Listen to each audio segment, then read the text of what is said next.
Госсовет Коми подготовил обращение в федеральные органы власти по ситуации, которая возникла в связи с разработкой карьеров в Сыктывдинском районе близ Язеля и Пычема. Парадокс. С одной стороны, закон не нарушен, все разрешительные документы у природопользователей на руках. С другой стороны, есть недовольство местного населения. Единороссы Коми предлагают внести изменения сразу в несколько законов об охране окружающей среды, о недрах и в лесной кодекс. Непростая работа, надо было учесть многие мнения, но я думаю, что это обращение поможет нам продвинуться в разрешении этого вопроса, чтобы не допускать в дальнейшем подобных ситуаций. То есть, первое, учет мнения граждан, второе, возможность республиканских органов власти устанавливать какие-то свои ограничения или, наоборот, разрешения по той или иной деятельности.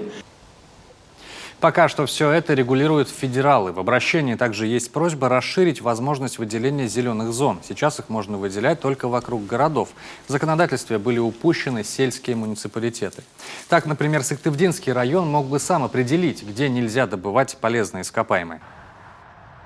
Наша задача именно на будущее заложить ту нормативную базу, законодательную базу, которая позволит нам не выдавать больше такие участки.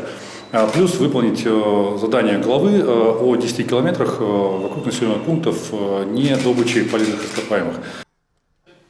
Парламентарии напоминают и бизнесменам, и местным жителям, что все вопросы необходимо решать за столом переговоров и исключительно в рамках закона.